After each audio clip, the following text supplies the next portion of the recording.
Last but not least, last speaker is Justine Obidowski from UBC, and she will bring us a little bit closer to our solar system, going back home.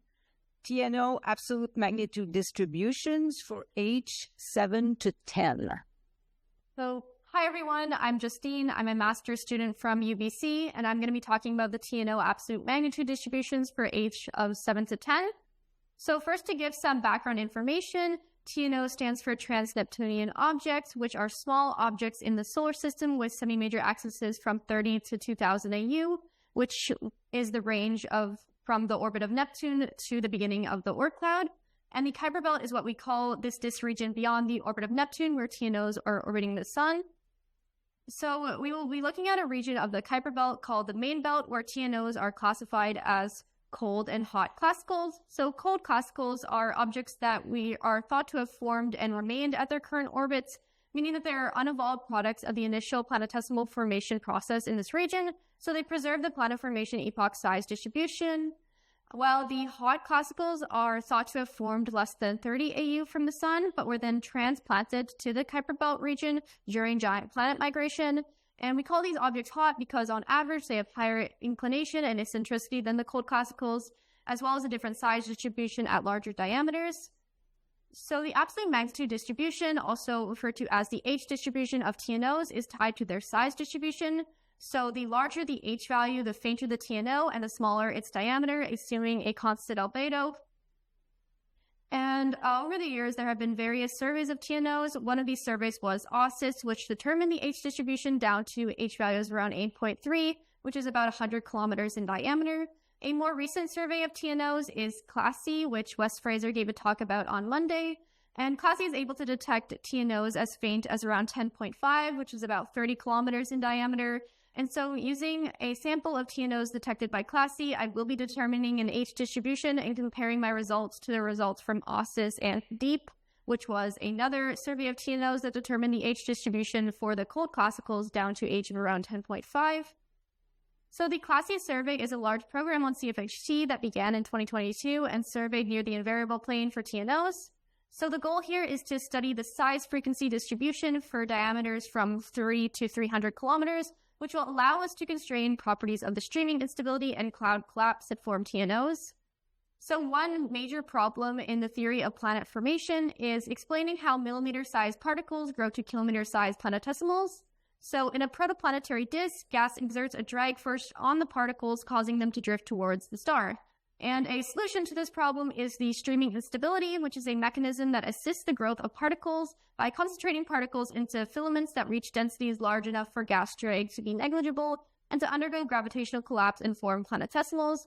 And this process has been simulated using numerical simulations. And this is a plot of the cumulative mass distribution of planetesimal forming clumps measured in 3 streaming instability simulations, with the yellow curve having the highest resolution. So these distributions follow the form of an exponential tapered power law function, meaning that there is an exponential cutoff at higher masses, but then as the mass decreases, these curves roll over to an asymptotic power law.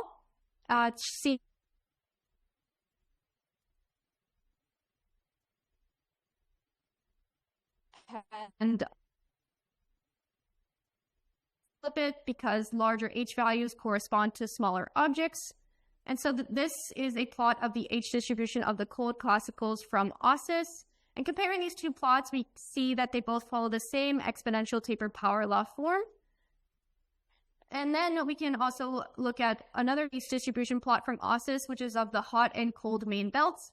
And from this plot, we can see that both the hot and cold main belt follow the same exponential tapered power law form for H greater than 6. And so for my H distribution, I will only be looking at TNOs that were detected in the JF and AS blocks of the CLASSI survey. So CLASSI uses a shift and stack process, which provides the maximum achievable search depth using different images. So the images are shifted at the rate of a moving object, so it appears as a point source in the stacks. And we use a machine learning algorithm to identify the objects in the image stacks. So on the side is an example of an object that was detected by the machine learning on this night. But our object recovery process is actually not fully automated, so sometimes a TNO is undetected by the machine learning on an observation night, so we need to manually examine an image stack to recover TNO detections on missing observation nights. And we do this because detecting objects each night allows for link detections across several month arcs to obtain the best possible orbital properties in the discovery year. So this is an example of a TNO that was not detected by the machine learning on this night. But when we look at the image, we can clearly see that the TNO is over here, which is outside of its predicted position. So then identifying the real position of this object will improve the accuracy of its orbit properties that we are determining. So the main belt consists of cold and hot classicals with semi-major axes from 40 to 47 AU.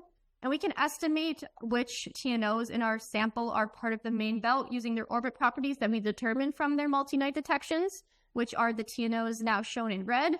But there is still some uncertainty on this classification as we are still continuing to improve the accuracy of our orbits. So this classification of the main belt may change in the future. And we also want to determine which of our TNOs that are in our main belt are cold classicals, which again we do using their orbit properties. So the cold classicals are now shown in blue, which are the main belt TNOs that have a low inclination and they dominate our main belt sample. So to compare the detections from Class C to the results of a simulation, we use a survey simulator, which Jean-Marc gave a presentation about a few talks ago. So the OSIS++ Kuiper belt model provides the main belt TNO distributions, which is the model used in the simulation. And so the survey simulator then determines the distributions of objects that Class C would detect given its observation parameters. And the question we want to ask here is, can we reject the OSIS model with this new independent data set from Class C? And so the answer to that question is no. Actually, the Class C main belt distributions agree with OSIS. So we can see in these two distribution curves of the distance and the H magnitude that the results from the Class C survey are matching the results from the survey simulation very well for the main belt TNOs that are in the AS block. And we want to emphasize here that no tuning was done to the OSIS model. And so the fact that the results from the Class C survey are matching the results from the survey simulation that uses a model based on another survey is a great indication of the accuracy of the model. There is also some uncertainty on our main belt classifications as our orbit tracking is not yet complete. And so we want to estimate what fraction of TNOs that we're currently classifying as the main belt are actually part of the main belt and we're not misclassifying due to uncertainties on their orbits. And so using that estimation, we can apply correction to their distribution curves. And we can see that when we apply this correction to the inclination distribution, it results in the Class C data curve matching the survey simulation curve a bit better. And so far we've only been looking at the fractional distributions of objects, but what about the actual number of objects? So we can determine what fraction of objects should be found by the survey as a function of magnitude by calculating a bias. To do this, we split our data detections into absolute magnitude bins and ran the survey simulation for each magnitude bin. And then we can take the number of detections in each bin and divide that by the total number of drawn simulations in the bin to calculate the bias function. And then I plotted the bias functions for the AS and JF blocks for the main belt and the cold classicals.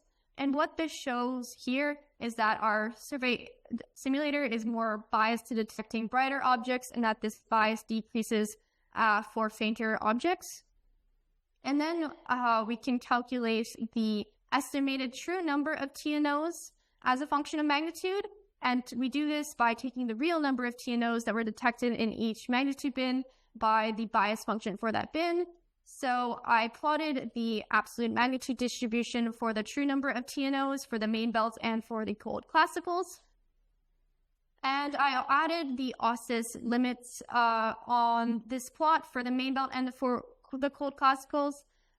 So we can see here at H of around 8.3, which is the limit of OSIS, that the results from Class C are falling fairly close to these OSIS points, which is a good indication of the consistency of our results because these are completely independent surveys.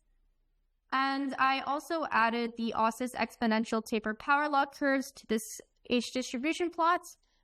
These curves are plotted to show their 2 sigma range of uncertainty, and I have their equation shown here on the slide. So by looking at the Class C data points, we see that they are tending to fall slightly above these curves from OSIS.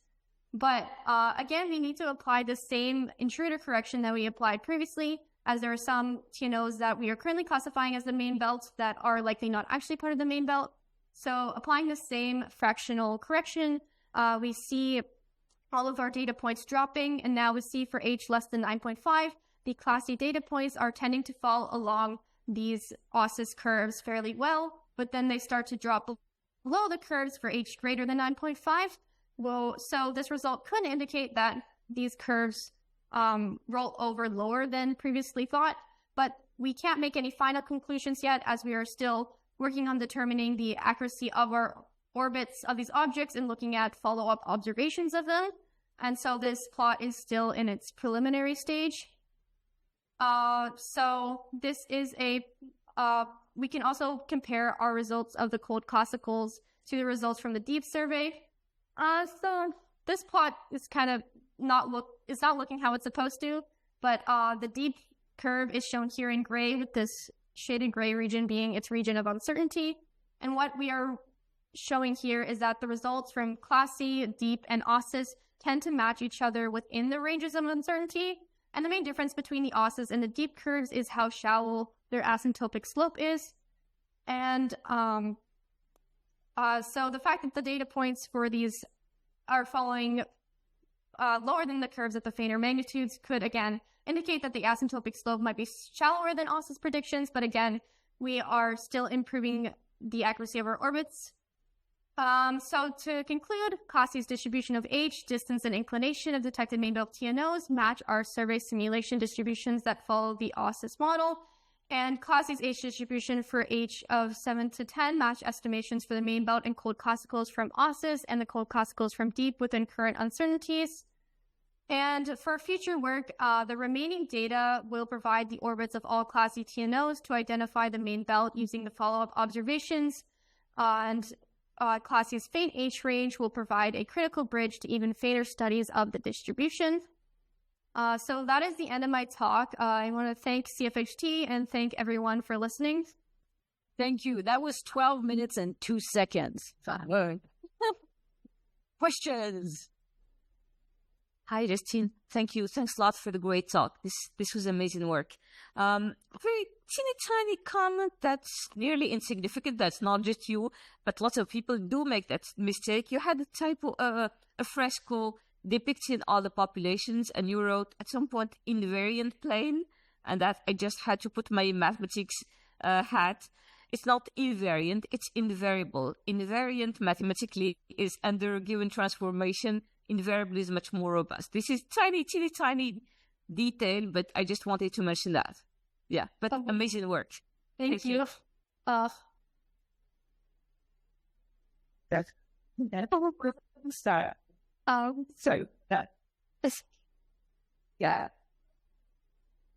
Well, that I should. Okay, thank you. Additional questions online, maybe? Oh, yeah, okay. Hi. The candidate that you showed, the neural network that it missed on the subtraction. Oh, yes. Yeah. Yeah, I was curious to see how. I'm not really sure I understand. It missed the red spots there. Yeah. So the bright spot is the TNO. Oh, sorry, I'm blocking it. So the bright spot here is the TNO, and the machine learning algorithm, for whatever reason, just couldn't find it on this night. But then when we look at the image, we can see that there is a TNO here. And so we identify its position on this night, because if we didn't look at it, otherwise our algorithm would have missed it. Well, okay. Thank you. Yeah. Sorry. Any more questions? Last chance. All right. It sounds like this is a wrap. I want to thank all the speakers for this session.